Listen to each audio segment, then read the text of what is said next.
নমস্কাৰ হে বন্ধু বান্ধৱীসকল আপোনালোকে ৰাস্তা পাই গেছি না নিশ্চয় গেছি কিন্তু এটা কথা মনত ভাবছি না কেতিয়াবাই কথাটো এনেকুৱা ধৰি লওক আমি ৰাস্তা বা নাযাৰ আগতেতো আমাৰ মূৰ্তিবোৰতো আউট হৈ গেছি আউট হৈ ওলাই আহিছি ফিটা কাটবাই পাৰা নাই চব ৰাসৰ মূৰ্তিলে আউট হৈ পেলাই ওলাই আহিছি চব মোবাইলে ভাইৰেল হৈ পৰিছে নহয় জানো কি হ'ব এটা সময়ত আমি শুনিবা পাইছিলোঁ দেখবা পাইছিলোঁ আপোনাৰ পৰীক্ষাৰ পেপাৰহে আউট হয় মোবাইলত হ'লেও হ'ল প্ৰেছৰ পৰা হ'লেও হ'ল শিক্ষকে আউট কৰিলেও কৰলাক বিশেষকৈ আজিকালিতো মোবাইলতে আউট হয় দেখোন পৰীক্ষা চলি থাকোঁতে আউট হয় তাৰে আগতো আউট হয় কি হ'ব এতিয়া ৰাসৰ মূৰ্তিকেইটাকো মানুহে নেৰাত পৰছি বাপ্পাৰে কি হ'ব আৰু চব ৰাসৰতো বিশেষ আকৰ্ষণ থাকে আকৰ্ষণ বোলে এটা বস্তু থাকে সিটো আগতে ভাইৰেল হৈ যায় আমাৰ নলবাৰীতে চাওকচোন এই গীটাৰটো যিটো গীটাৰ ডাঙৰ কৰি সজাইছি সেইটো কেনেবাটো বোলে ভাইৰেল হৈ গৈছে মানুহে কৈছে এইবাৰ নলবাৰীত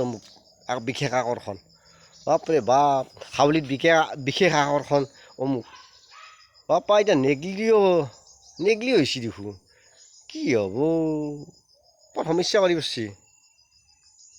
আৰু আমাৰ জুবিনদাৰ ফিল্ম এখনো ভাইৰেল কৰিব খোজে দেখছি না ৰেকৰ্ডিং কৰি বাপৰে বাপ জুবিনদাকো সুধাই এৰা নাই মৰাৰ পিছতো মানুহবিলাক কি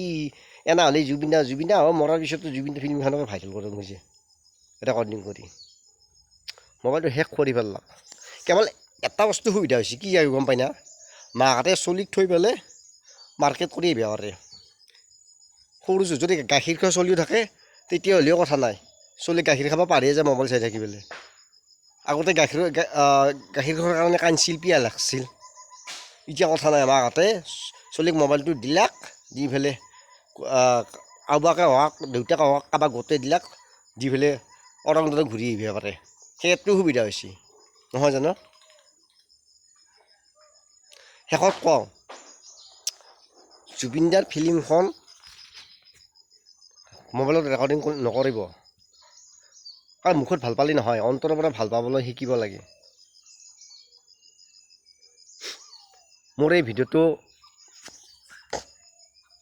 আপোনালোকৰ মনৰ আনন্দ দিলে নে নিদিলে কমেণ্ট কৰি ক'ব জয় হিন্দ